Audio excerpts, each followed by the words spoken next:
Have you ever felt so overwhelmed by work that you ended up neglecting those who matter most? Imagine a father who, instead of being a hero, became the biggest villain to his 5-year-old son. Controversial, right? But what if I told you that, in just a few months, he completely transformed his life and regained love and peace in his family, thanks to divine signs that you can start noticing today? Stay with us and find out how God changed this man's destiny in a surprising way, and how it can bring a quick reward to your own life. Don't miss it. Imagine a man named Marcos, a dedicated professional who excelled at his job. Every day he left home early and returned late at night, burdened with responsibilities and tight deadlines. This exhausting routine began to affect his patience, and unfortunately his family suffered the most because of it. At home, Marcos had a loving wife named Clara and a 5-year-old son full of energy and curiosity, little Pedro. Clara tried to maintain a warm and peaceful environment, but Marcos's impatience was becoming a constant shadow in their lives. Pedro, who only wanted his father's attention and affection, was often met with a tired face and harsh responses. As the days went by, the tension increased. Marcos no longer had the patience for Pedro's games or for casual conversations with Clara. He increasingly isolated himself in his own world of worries and frustrations, distancing himself from those he loved the most. The harmony of their home was under threat, and Marcos's impatience seemed like an insurmountable wall between him and his family. Clara, in her heart, prayed every night for God to bring peace and understanding to her husband, but Marcos still couldn't see the true treasure he had at home. Everything came to a head on a rainy night. Marcos arrived home exhausted, finding Clara trying to calm Pedro, who was crying because he wanted to show his father a drawing he had made. Irritated by the noise, Marcos raised his voice, saying he needed silence and rest.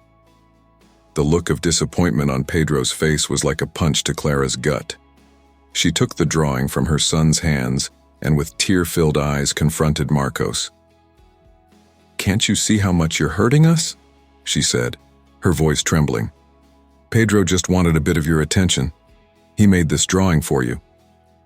Clara held the paper up for Marcos to see.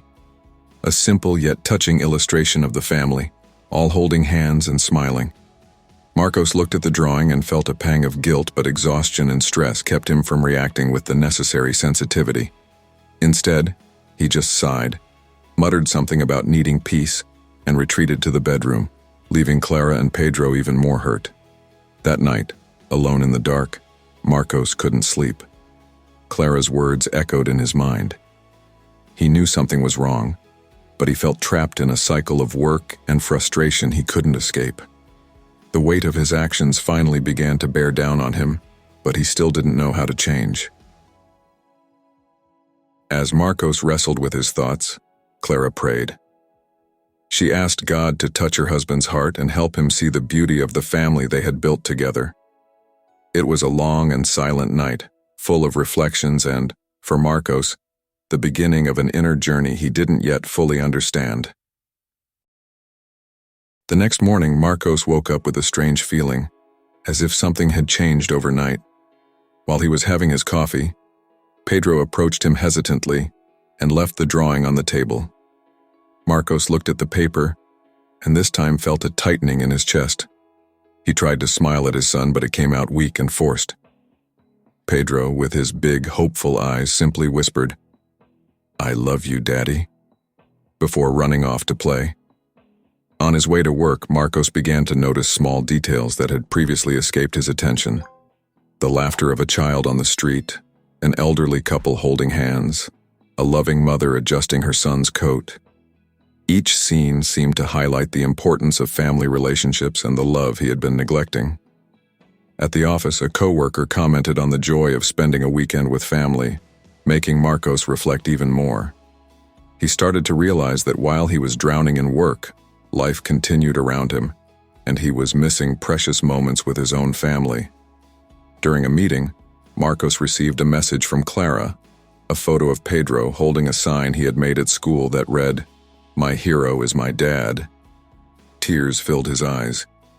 At that moment, he felt a comforting presence, as if God was beside him, clearly showing him the path he needed to follow.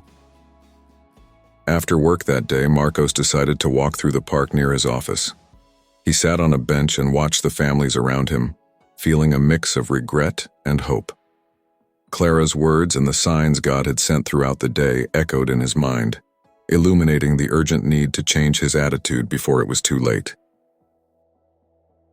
Marcos returned home with a new purpose in his heart.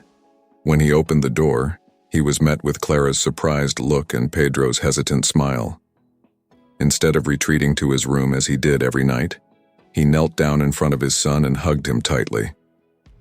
"I'm sorry, Pedro. I promise to be a better father," he said sincerely. Clara watched the scene with tears in her eyes. She could see the change in her husband and felt a spark of hope rekindle. That night, Marcos spent time talking with Clara, listening to her concerns and sharing his own. They laughed, cried, and for the first time in a long while, felt truly connected. In the days that followed, Marcos made a conscious effort to be more present. He started dedicating exclusive time to Pedro, playing with him and listening to his stories. Each smile and laugh from his son was like a balm for his soul, and he finally began to appreciate the simple, pure joy that came from these moments. At work, Marcos learned to set boundaries. He decided he would no longer bring the stress of the office home and that his time with family was sacred. With this new perspective, he began to delegate more and find ways to be more efficient without sacrificing his personal life. Clara also noticed the difference. The tension between them eased and moments of affection and companionship became more frequent. Marcos became more patient and attentive, and she saw in him the man she had fallen in love with, now even wiser and more loving. The transformation wasn't instant or easy. There were tough days and moments of relapse, but Marcos's faith and determination to change kept him steady. He began to realize that God's signs were not just divine messages but also the actions and reactions of his family, showing him the way forward. As time passed, the house became a place of peace and joy once again. Marcos, Clara, and Pedro strengthened their bonds, and Marcos's gratitude for this second chance to be the husband and father he always wanted to be grew each day. As the months passed, Marcos's transformation solidified. He became not only a more present father and husband, but also a role model for others. At work, his colleagues noticed the positive change in his attitude and balance, and many began to be inspired by his new behavior. At home, the days were filled with laughter and moments of affection. Pedro grew up with the security of having a loving father by his side, actively participating in his life. Clara, in turn, felt more loved and valued, bringing a new vitality to their marriage. The three of them shared their evenings with stories, prayers, and plans for the future. Marcos made it a point to set aside daily time for reflection and prayer, thanking God for showing him the way and asking for the strength to continue being the man his family deserved. He understood that patience and love needed to be cultivated every day, and that his family was his most valuable treasure. The divine signs that had guided him now became a part of his daily routine. He learned to listen and appreciate each moment, recognizing the importance of being present and valuing the small daily blessings. Every smile from Pedro, every loving gesture from Clara were constant reminders of what truly mattered. Marcos, Clara, and Pedro now lived in a harmony that once seemed impossible. The home that was once filled with tension and silence was now a refuge of peace and joy. Marcos's journey not only saved his family, but also renewed his own faith and hope. And so, Marcos's story serves as a powerful reminder to all of us. With faith in God, and by valuing what truly matters, we can transform our lives and find true happiness. At the end of each day, Marcos knew he had found what he had always been searching for, the peace that only love and faith can provide. And with that, he thanked God for each new dawn, ready to live fully with his beloved family.